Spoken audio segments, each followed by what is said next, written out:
Yes. Bird's eye view breakdown, friends, families, viewers, listeners alike. We are back for another episode and another win from the Philadelphia Eagles against the Cincinnati Bengals. Listen, if you didn't know, Sunday was National Tight End Day, and it seemed like the tight ends knew that it was their day. On a day that the tight ends have set a record with 177 catches, the most catches by tight ends in one day in NFL history. 177 catches, and also 13 touchdowns were made by tight ends on Sunday's day. With that said, let's pull out these notable things, you know what I'm saying? Because before we get into the Eagles' victory, we're going to talk football, y'all. We're going to talk a little football before we get into the Eagles' victory.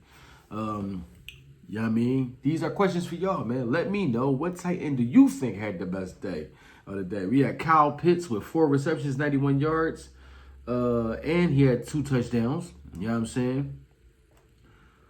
First 2 touchdown game of his career. We had Trey McBride with 9 receptions, 124 yards. We had Travis Kelce, 10 receptions with 90 yards, and also getting his first touchdown of the season. We had David Njoku with 5 receptions and 61 yards. You know what I'm saying? So you tell me, what tight end do you believe had the best day on National Tight End Day? We got Kyle Pitts, we got Trey McBride, Travis Kelce, and David Njoku. You know what I mean? Shout out to the tight ends, man, that showed up, that happened to be a quarterback safety blanket when he needs to get help. You know what I'm saying? You know what I mean? And also, you know what I mean? We're gonna talk sports before we get to the Eagles game, man. Because a lot of things happened yesterday. Not just the Eagles dominating the Bengals. You know what I'm saying? A lot of things happened. What else happened, y'all? The Dallas Cowboys get a loss. Oh no. Dallas Cowboys didn't only get a loss. Dallas Cowboys got a loss in a game where Brock Purdy himself outran the total accumulation of the Dallas Cowboys team. Brock Purdy ran for, why is my drain not open up? I'm sorry, y'all. Brock Purdy had as many rushing yards as the Cowboys did. Brock Purdy with 56 yards. I believe the Cowboys had 55 yards. The Cowboys may have had 56 yards.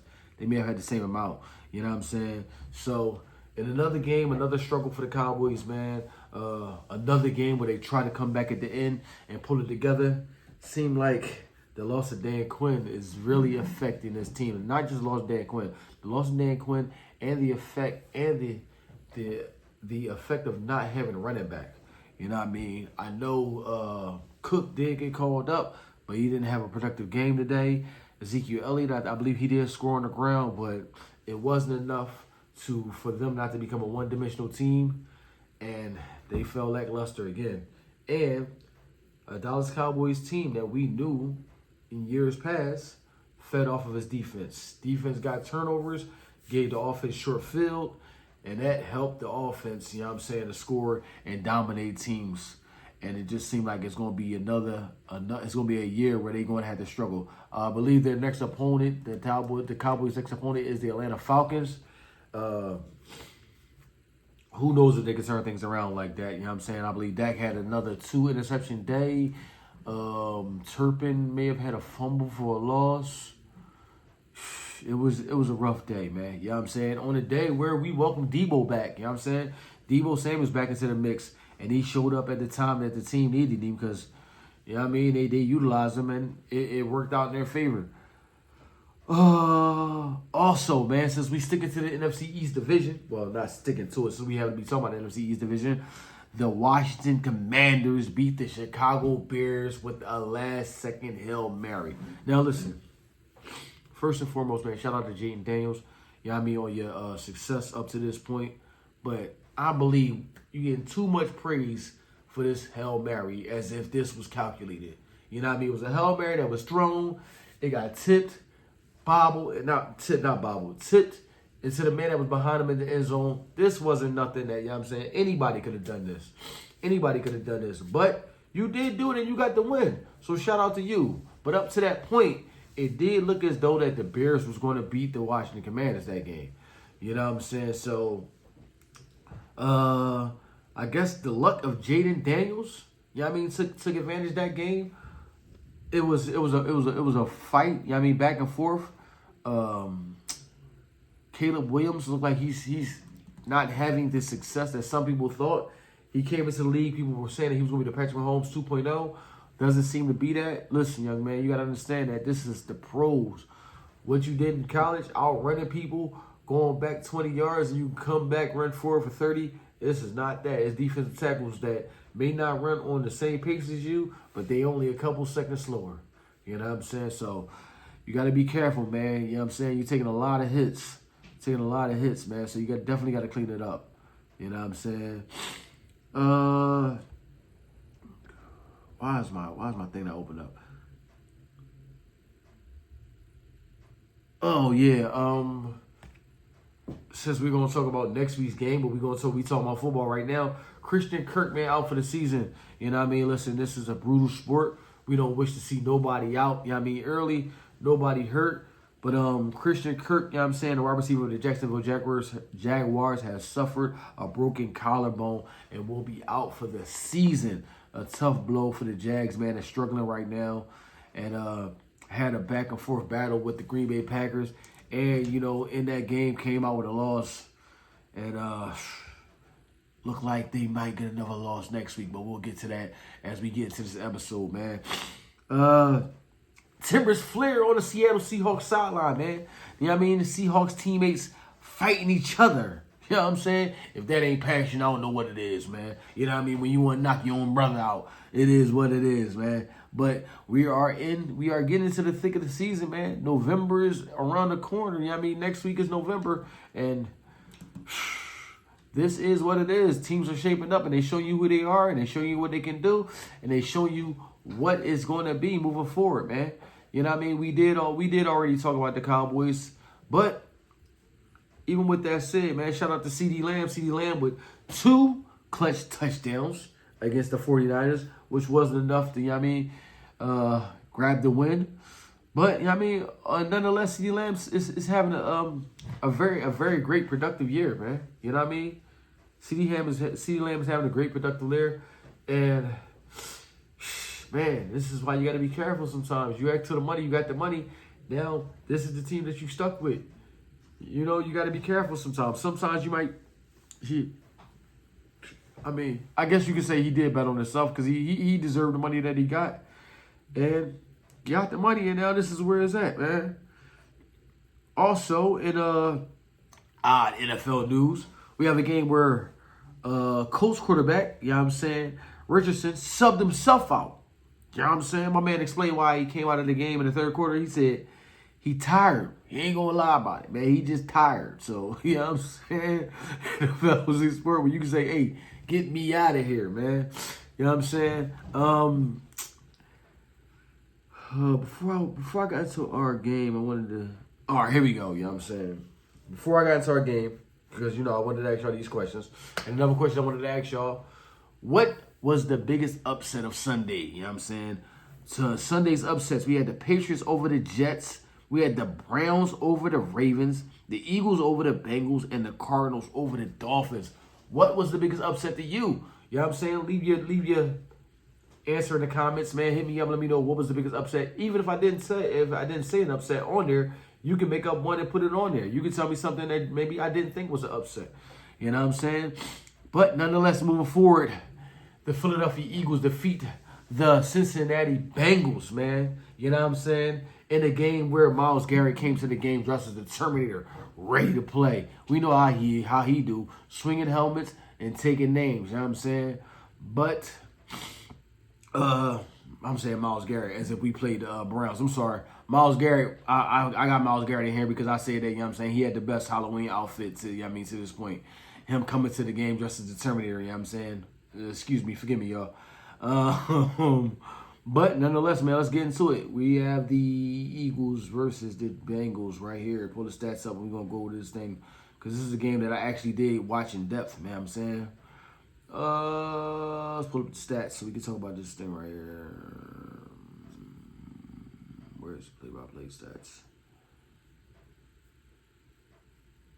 Here we go. I'm sorry, y'all. All right, we got Jalen Hurts, 16 for 20, 236 yards, 1 touchdown. Rushing, we had Saquon with 22 carries, 108 yards. Jalen with 10 carries, 37 yards, 3 touchdowns. Kenneth Gainwell out there with 5 carries, 19 yards. And Will Shipley, who had 2 carries. Well, originally it was, I think they just ran with him again. You know what I'm saying? Will Shipley with 2 carries but -3 yards. But he had a touchdown that was called back due to holding. You know what I'm saying? At the end of the game. Which I would have loved Will Shipley, you know what I'm saying, to get that touchdown right there, man. You know what I'm saying? Just to enjoy the game, you know what I'm saying, with the rest of the people that were scoring. On the receiving tip, we had Devontae Smith, 6 receptions, 85 yards, 1 touchdown. A.J. Brown, 5 receptions, 84 yards, 0 touchdowns. We had Grant Calcaterra, 58 yards for 3 touchdowns. Jack Stroll, 1 reception, 6 yards. Saquon Barkley, 1 reception for 3 yards. You know what I'm saying? Our wide receivers only dropped 2 passes, which was a great day. You know what I mean? Devontae Smith was targeted 7 times, had 6 receptions. A.J. Brown was targeted 6 times with 5 receptions. We had C.J. Gardner with an interception. I believe Zach Bond was credited with a forced fumble. You know what I mean? Brandon Graham was also credited with the forced fumble. But I believe it was only 1 fumble in that game, though. You know what I mean? The defense came out and showed up. We won another game, y'all, where we didn't score within the first quarter. But this time, listen, we cannot be mad at the Eagles, y'all. We cannot be mad, even though the logistics is going to show that we won another game without scoring in the first quarter. The Cincinnati Bengals dominated the time of possession on that first drive, where they ate up the clock for 10 minutes. 10-minute drive, and they scored on the first drive, which left me weary thinking this is going to be a long day. You know what I mean? The Bengals is going to do what they're going to do. Joe Burrow is going to find his spots. He's going to pick us apart. He's going to work his way down the field, and this is what it's going to be. That's how it felt to me during that first drive. You know what I'm saying? And that's what happened. And after that, the Eagles got the ball on our first drive. Now, we didn't score within the first quarter because our drive went into the second quarter. We actually got a field goal out of it. You know what I'm saying? So we can't be nitpicky and saying that they didn't score within the first quarter because time-wise, they just weren't in a position to even score in the first quarter. You know? All right, so after that first drive, it seemed like the Eagles that actually put together a drive and, worked their way downfield, gave my man Vic Fangio enough time to look over what he did, what Joe Burrow did, what their offense did, and got his defense together and rallied up. And, you know what I'm saying, they played ball after that. Because going into the half, after that drive, we believe the Cincinnati Bengals had a 12-play drive that resulted in a field goal. Which put them up 10-3. Our next drive after that went 9 plays, 18 yards, which resulted in a punt. Then the Cincinnati Bengals went 6 plays for 44 yards, which resulted in a missed field goal, which was very, very, very, very, very, very much beneficial for us. Because after that, the Eagles went 15 plays, 73 yards. And that right there resulted in a touchdown. That was a tush push. Jalen Hurts, you know what I'm saying? Tush push. You know what I'm saying? I believe that was the drive where, let me see. It's showing the whole thing right here. This was the drive. 19-yard pass from Jalen Hurts and Grant Calcaterra. Yeah, this was a drive where we actually had a 5-yard penalty, you know what I mean, which was penalty on Smith. Penalty on Devontae Smith for false start. Then after that, we had an unnecessary roughness penalty because of our offensive lineman came and tried to push the player forward after the whistle was blown, and that resulted in a penalty. And at the time, I was like, all right, here we go, 3rd and long. What we going to do? Jalen Hurts goes back, finds A.J. Brown. We're in the middle of the field, a place that we know that he's not known to go. You know what I mean? A.J. Brown hitting in the middle of the field. He's always known to go on the edges of the field. I don't know why. That's like his favorite spot. You know what I mean? Maybe it's because if I'm either going to put the ball between my man and the sideline I'll try to out of harm's way. But in the middle of the field, he finds A.J. Brown, who picks up a 3rd and long. And it felt like, okay, we starting to move. We starting to make things are starting to change up.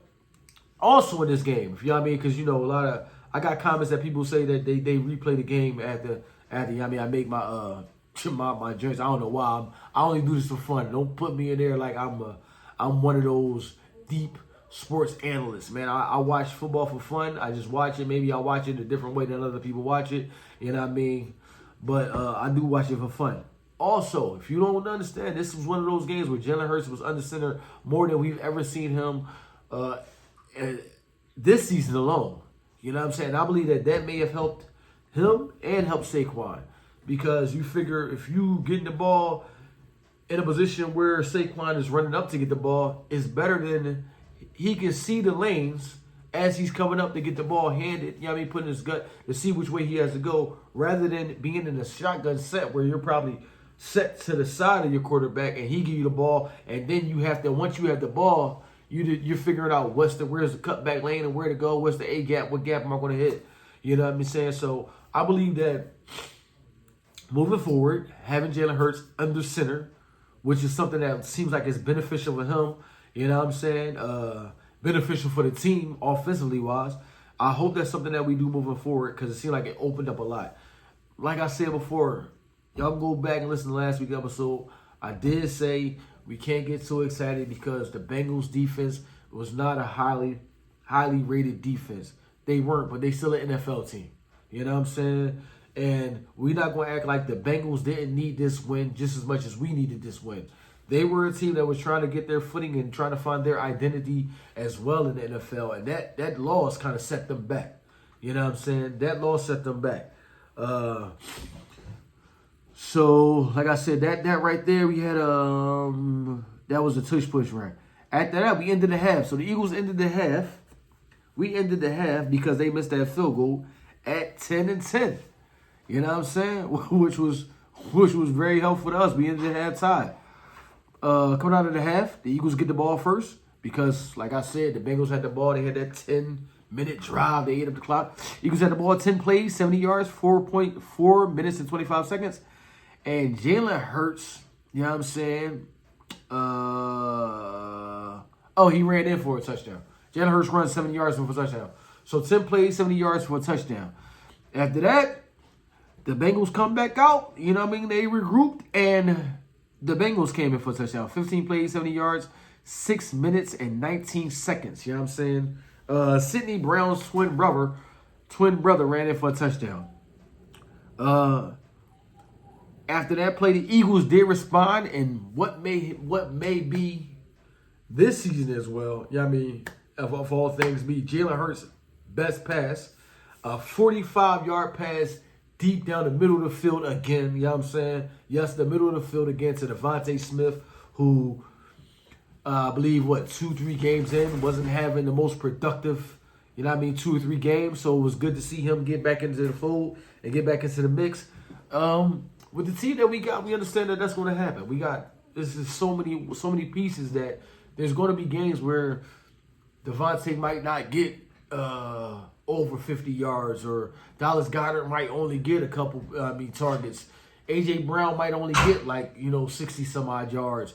Saquon might only get a couple of touches. So it's so many weapons on this team, and we've yet to see Dotson even get implemented into the offense. That you're going to have those games where, you know what I mean, everybody's not going to shine. Next play after that, after the Eagles did that, turnover on downs, man. 5 plays for 7 yards.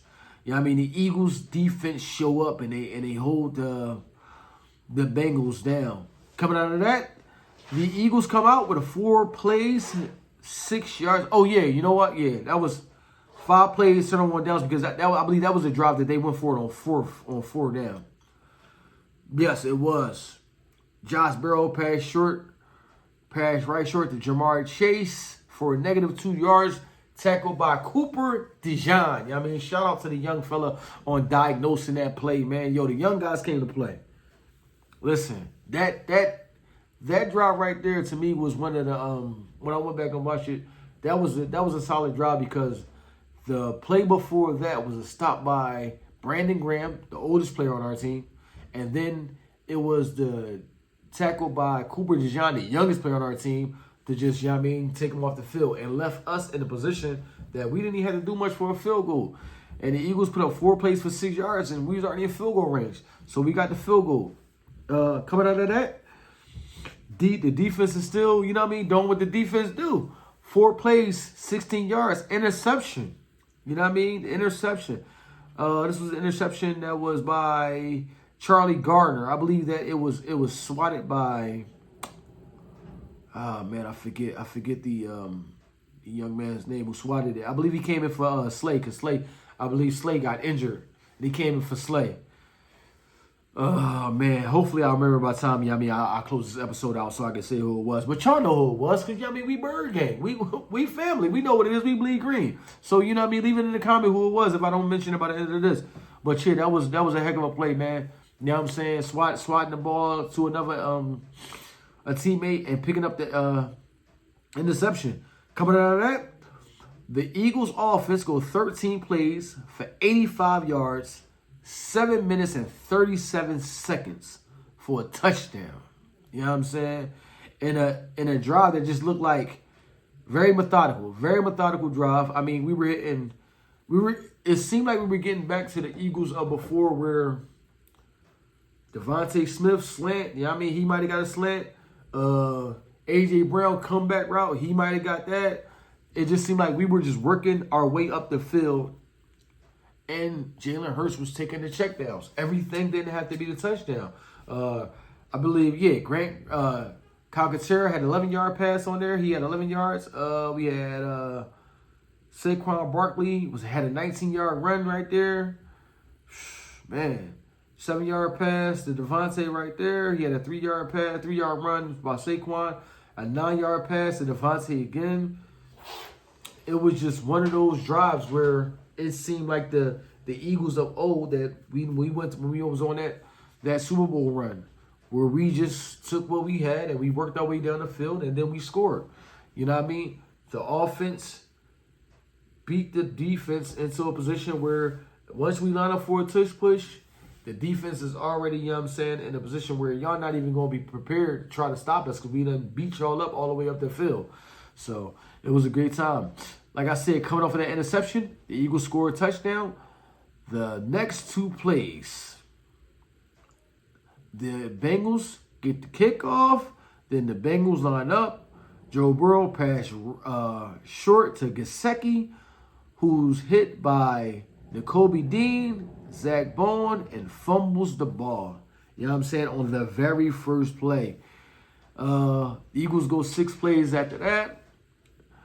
13 yards and get a field goal, and they close the game. Once you see Joe Burrow come out the game, you know it's a wrap, man. This was a game right here that, like I said, if you watch it that first half, man, you was just scratching your head like this is going to be a long game.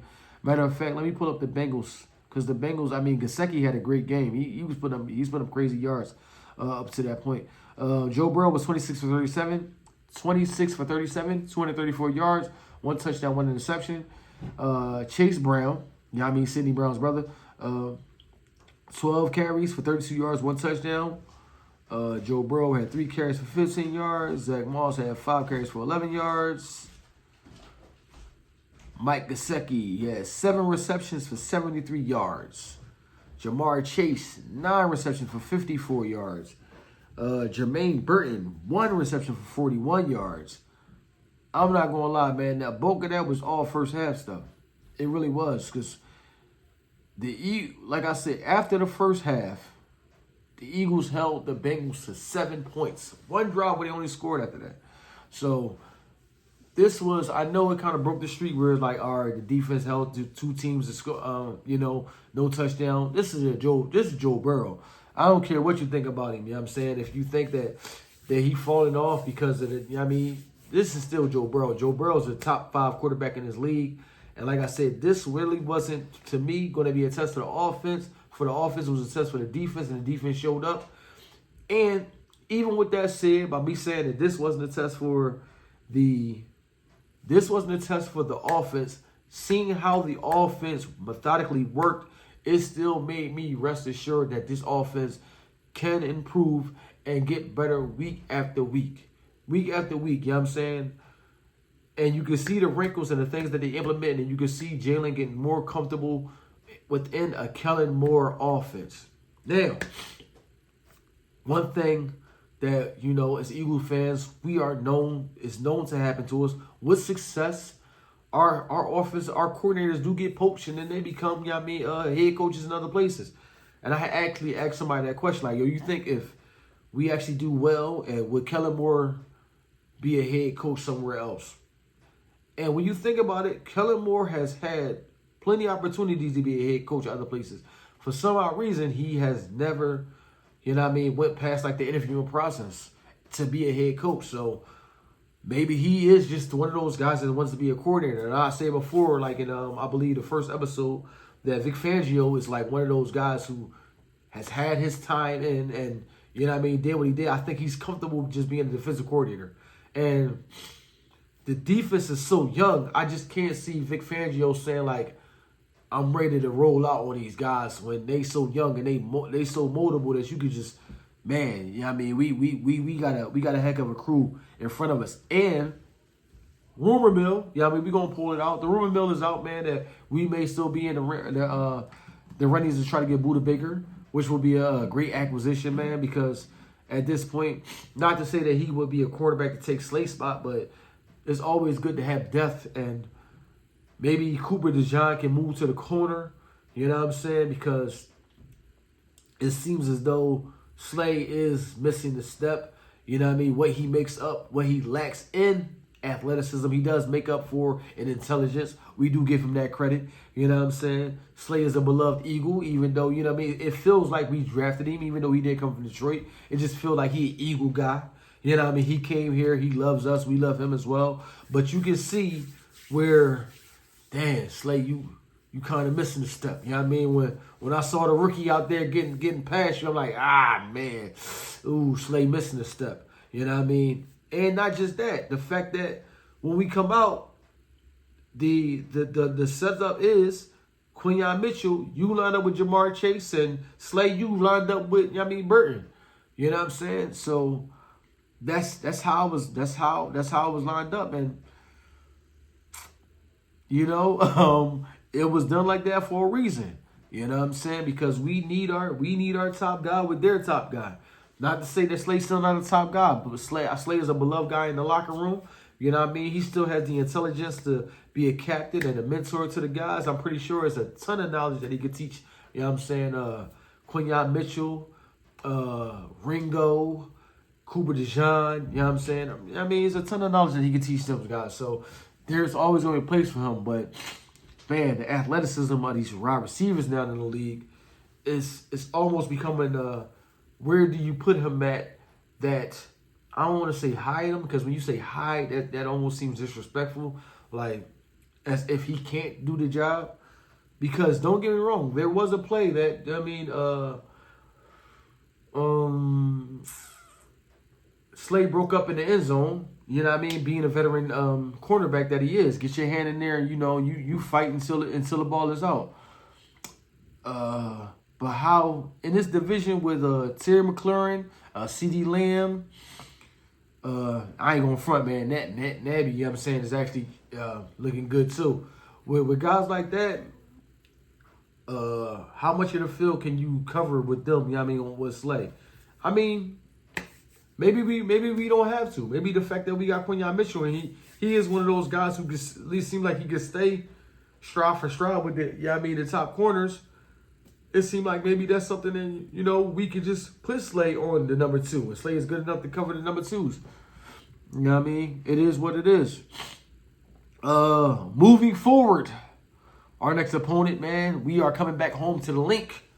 Eagles play next Sunday, man, 4:05 against the Jacksonville Jaguars. Man, Doug Peterson comes back to the place that he's won a Super Bowl to. I'm not going to lie, man. This is another game where I'm just like,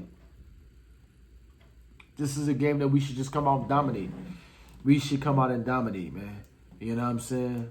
We really should. this is the Eagle rankings according to, this is Red Zone NFL Network. That's why I wanted to see who this is by, because I want to double check this. All right, according to the NFL Red Zone rankings, they have the Jaguars offense ranked as 12th. The Eagles offense ranked as 15th. Their defense ranked as 29th. Our defense ranks as 5th. Their passing is ranked as 13th. Our passing is ranked at 25th. Their rushing is ranked at 13th. Our rushing is ranked at 5th. You know what I'm saying? And the last time that the Eagles played the Jacksonville Jaguars, we won that game 29-21. So it just depends on what Jacksonville Jaguars team, shows up. And the only reason I say that is because are they a team that they're going to fight because they don't want their head coach, Doug Peterson, to lose his job? Or are they like, listen, man, pack y'all bags and get ready for Cancun because this season is done? You know what I'm saying? I believe Doug Peterson's job is in jeopardy. He on the hot seat. He could be beyond the hot seat. He could just be like, yo, once the season is done, you out of here. Even if y'all make a surge. Y'all 2-6. How much more can you improve on that when, you know what I'm saying, we get into the meat of the schedule?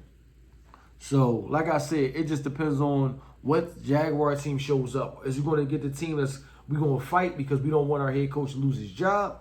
Or is it going to be the Jaguar team that's like, yo, it's a wrap. The season is over. Like I said, they lost Christian Kirk. You know what I'm saying? So, what more can we do? You know what I mean? Because we home and we at the link, man, and we haven't been home for a while. You know what I mean? We've been on this crazy road trip. I'm going to say, score-wise, Eagles, what did we have this game? What did we have this game against the, I said we put up, we put up 37, 37-17. 37 is a crazy number. Eagles,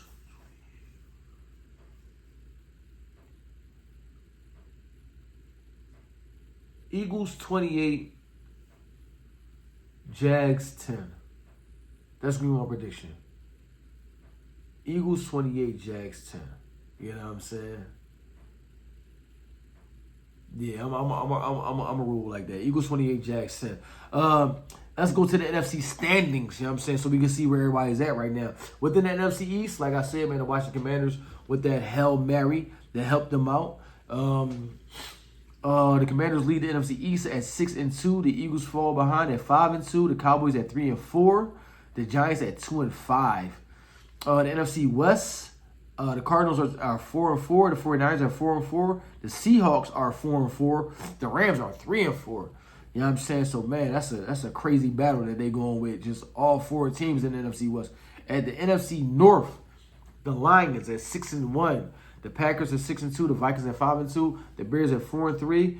At the NFC South, you know what I mean, the Cowboys next up and coming, you know what I mean, opponent. The Falcons at 5-3.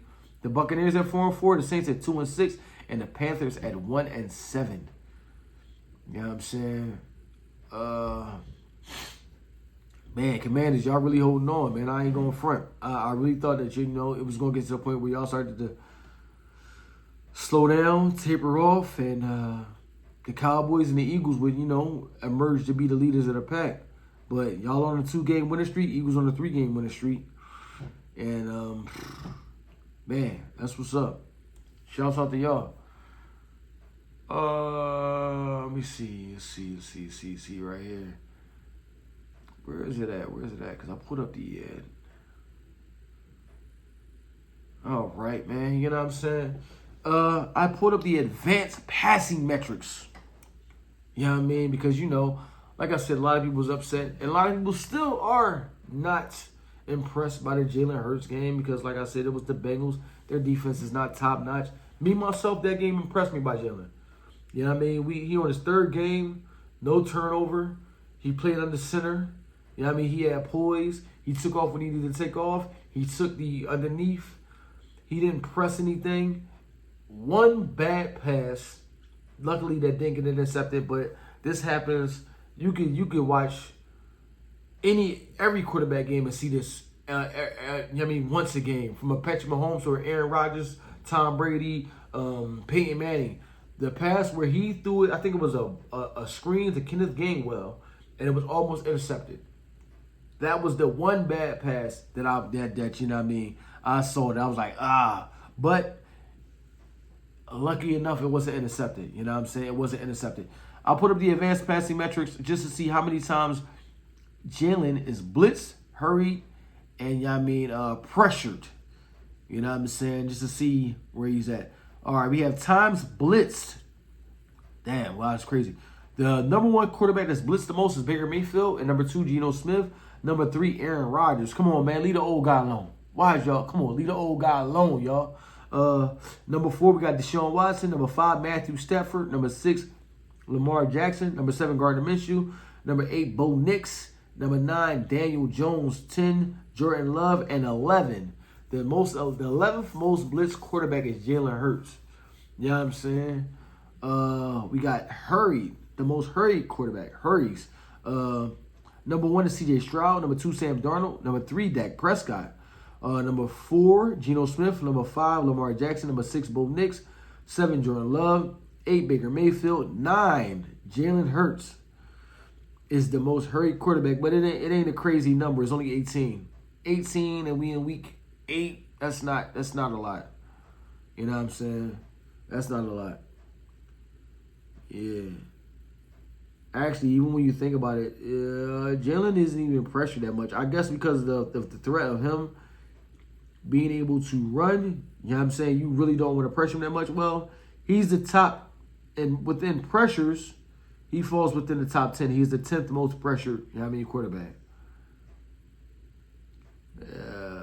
We got scrambles, rushes on plays designed as passes.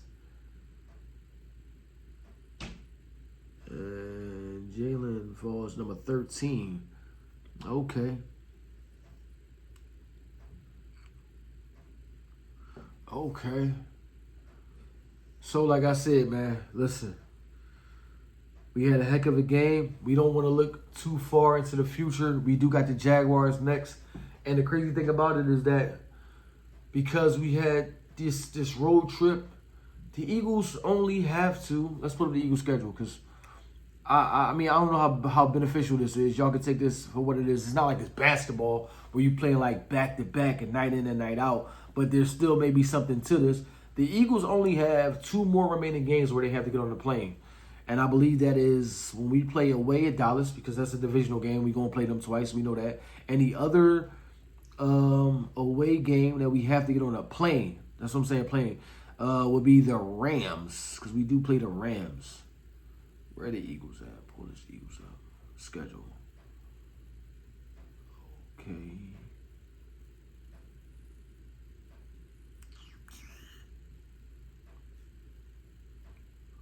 Where's the schedules at?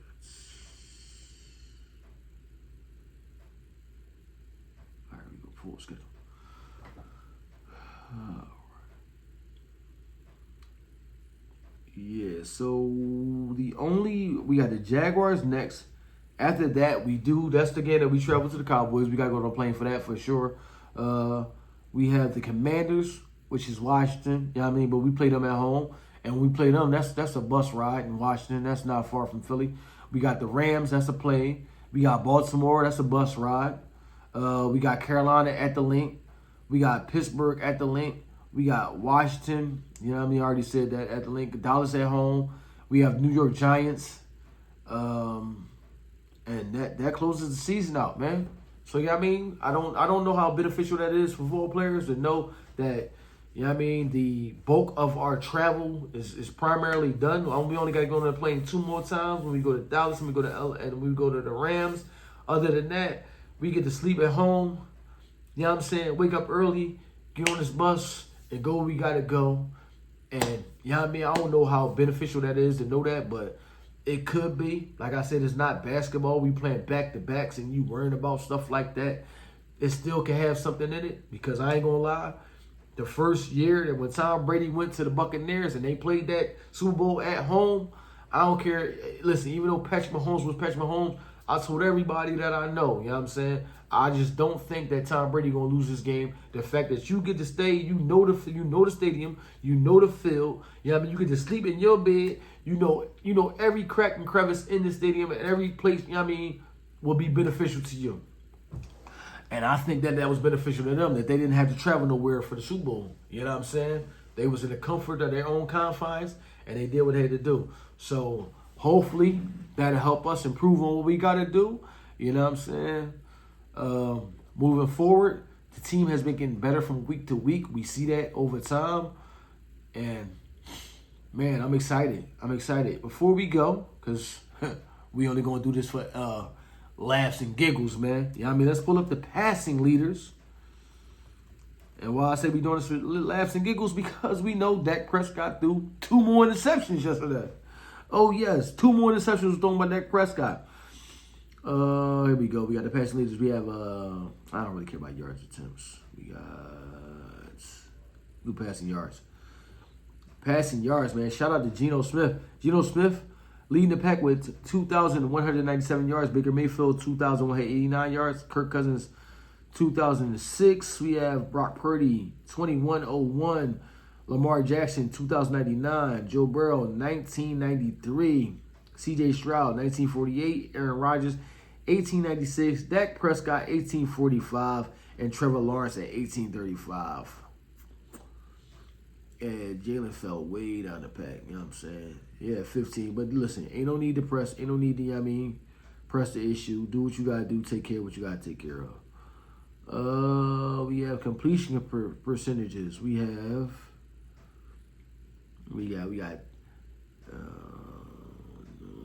Jared Goff, you know what I'm saying, leading the pack right now, 74.1. I need how many Jared Goff? We had Jaden Daniels at 71.8, Baker Mayfield 71.1, Joe Burrow 70.3. Derek Carr 70.3. We got Jalen Hurts, 69.1. Yeah, I've been saying shout out to Jalen, man. Doing this thing. Touchdowns. Damn, man. Baker killing it this year. Baker Mayfield with 21 touchdowns. Lamar Jackson with 17. Joe Burrow with 15. Jordan Love with 15. Josh Allen with 14. Kirk Cousins with 14. Sam Darnold with 14. Jared Goff with 13. Aaron Rodgers with 12. Trevor Lawrence with 11. And that rolls about the top guys, man. You know what I'm saying? Interceptions, we got Jordan Love with 9. Patrick Mahomes with 9. Baker Mayfield with 9. Gardner Minshew with 8. Dak Prescott with 8. Kirk Cousins with 7. Will Levis with 7. Brock Purdy with 7. Anthony Richardson with 7. That's why he checked this stuff out. He said, listen, man, get me out of here. I don't want to keep doing this. I won't move no more further up this interception list than I need to be. I'm tired. You know what I'm saying? Shout out to him. We got Aaron Rodgers with 7. Geno Smith with 7. Andy Dalton with 6. Sam Darnold with 5. Bo Nix with 5. Matthew Stafford with 5. Bryce Young with 5. And, Jalen Hurts still with 4, man. You know what I mean? Week 8. Shouts out to them, man. But listen, like I said, we already done showed y'all what we can do to a Bengal, so we definitely ain't scared of a Jaguar. You know what I'm saying? And y'all know what it is, man. Bird's Eye View Breakdown. And we broke it down again. Powered by Expansion Team. Listen, check out Expansion Team. If you love football, man, and you like to make bets, and Expansion Team given to you by Woods and Iso, where they break down every game week to week and give you the betting odds and their predictions on who they think going to do what and what they think going to happen, man. You know what I'm saying? And use it like that. Listen, y'all, check this out. Bird Gang. This has been another episode of the Bird's Eye View Breakdown. I will see you guys next week, hopefully with another win. You know what I mean? With the Eagles going 6-2, you know what I'm saying, moving forward, which will be a great spot for us to keep going, because I believe that after that we do travel to Dallas. You know what I mean? What a great way to go to Dallas at 6-2, and hopefully Atlanta do what they got to do and have them on a 3-game losing streak, and we could just make it 4. That'll be, oh man, only one can wish. You know what I'm saying? Matter of fact, we're going to leave y'all with this. A word from Jameis Winston. You know what I'm saying? Eagle Gang, we out of here. Bird Gang, we out of here. EAGLES, Eagles, we out. Peace, y'all. This is the day that the Lord has made. I will be glad and rejoice in it. You're looking really focused right now. You told us this week that everyone inside this building believes that this is the time you guys can turn it around. What's been the message? Unwavering faith, ultimate belief, depending on the Lord. That's all we got. You told me no nerves, just excitement and butterflies. Still feel that way? Unwavering faith, ultimate belief, dependence on the Lord. The message is clear, guys. Thank you, Jameis.